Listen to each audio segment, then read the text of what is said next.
It is an incredible story of survival. A car wreck traps a 9-year-old girl next to her deceased father. She had only Pop-Tarts and Gatorade to keep her alive. I'm walking down 55 and there's a car laying on the side in a ditch, and I'm trying to figure out whether if anybody knew about it or not. The wreck happened between Jasper and Cove City Friday night. It took 2 days before a passerby found that overturned car. News Channel 12's Katie Jeffries begins our team coverage on this touching survival story. Well, on Friday, 9-year-old Jordan Landon and her father Doug went on a quick trip to the store. But it was 2 days before the pair was found in an overturned car. Doug was dead, but Jordan had survived on Pop-Tarts and Gatorade, waiting for help. A car accident turns into a battle for survival. Our cameras capture rescuers surrounding Doug Landon's overturned car. He's dead inside, but his 9-year-old daughter, Jordan, is alive. And she said she tried to dig her way out, too, but she couldn't. She said she was pinned underneath the car. Pinned literally upside down by her seatbelt. The only food Jordan had was Pop-Tarts and Gatorade the pair bought at a local store. A surveillance camera in the Jasper Mini Mart captured some of their final moments together. They had their Pop-Tarts and Gatorade, and they sat down at this table for several minutes where they talked and played scratch-off tickets before they finally took their things and left. When they didn't come home, Jordan's mother, now sick with grief, went looking for the two. In the process of searching, she even crashed her white truck into a ditch less than 100 feet from where Jordan was pinned in the car. I'm sure Jordan could hear the sirens and everything and hear the police talking on the radio, and she was sitting right there. No one saw this car until Sunday night when a passerby called it in. Troopers say Doug was going over 100 miles per hour, but family and friends of Doug say they don't believe it. He wasn't speeding. There's no way on God's green earth he was speeding. Family friends say even in Doug's final moments of life, he was trying to protect Jordan when the car crashed. He was curled in a ball with one arm like this right here and the other arm pushed out to where, you know, and yeah, he was trying to hold her and trying to keep her protected. He was a good father. A father whose brave little girl found strength to survive. Now, Jordan's mother told me that Jordan is okay. She only had some scratches and some cuts, but emotionally she is very upset that she has lost her father. And Jordan's mom was adamant that her father would not have been reckless. He would not have sped with his daughter in the car. Now, Highway Patrol has sent a trooper up to the hospital to talk to Jordan to see if she can offer any insight on the moments leading up to the crash. For now, we are live in the newsroom. Katie Jeffries, News Channel 12. Great details there, Katie. And Jordan's relatives tell us tonight they expect her to be released from the hospital soon. News Channel 12 has also learned the father and daughter left a convenience store not far from their house just minutes before the crash. The wreck happened very close to the family's home near the corner of Highway 55 and Turkey Quarter Creek Road. Douglas and Jordan Landon had just visited the Jasper Mini Mart there at the bottom of your screen. News Channel 12's Jamie McCutcheon continues our team coverage. She has details now on their last minutes together.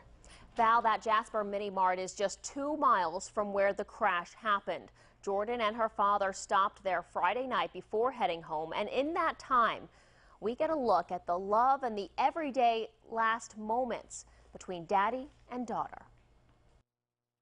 He's a very nice person. I mean, he don't really say much. He get what he want and leave. But store owner Haram Hagib tells us on Friday night, Douglas Landon and his daughter Jordan were in no hurry to leave the Jasper Mini Mart. The two shopped and hung out at the Mini Mart for almost a half hour. At one point, the store's camera catches Jordan brushing something off of her father, as only someone like a daughter would do. In another moment, we see Jordan alone reading a newspaper. Then Douglas Landon is standing at the register, paying for a counter full of items. Jordan walks over to help her dad with the 3 bags. The two have a seat and spend several minutes scratching off lotto tickets together. At one point, Doug Landon twice lowers his head, and twice Jordan playfully taps her dad on the brim of his hat. The two get up a few moments later. It's then the camera catches a moment perhaps Jordan will always remember. The little girl walks up and hugs her dad, leaning on him for several moments. Daddy and daughter then leave the store, carrying their bags that held the Pop-Tarts and Gatorade Jordan would survive on during her 44 hours trapped inside their wrecked car. While those items would help sustain her, Store owner Hadim Hagib believes that's not what saved the little girl. A strap and a seatbelt hanging upside down in the car for almost 3 days. I think that's God's miracle. I mean, it can't be my Pop-Tart or my Gatorade. It has to be God's miracle. And we know the family is so thankful for that miracle tonight that 9-year-old Jordan survived the crash. Only 9-year-old Jordan knows exactly what happened in the moments before the crash that stranded her for days in this wrecked Monte Carlo. Her mother asked her about those moments. I asked Jordan, was Daddy driving fast? She said, no, Mommy, Daddy wasn't driving fast. Sissy Leoman asked her daughter because the highway patrol says Doug Landon was driving over 100 miles per hour. She doesn't believe it. She thinks his back right tire blew, and that's what caused the accident. You can see a hole in it right here, and the tow truck driver says that a blown tire could look just like that. Leoman's looked at that rubber. She's looked at this crumpled car. But beyond those objects, she's now looking at the rest of her life without her partner of 22 years. I don't know how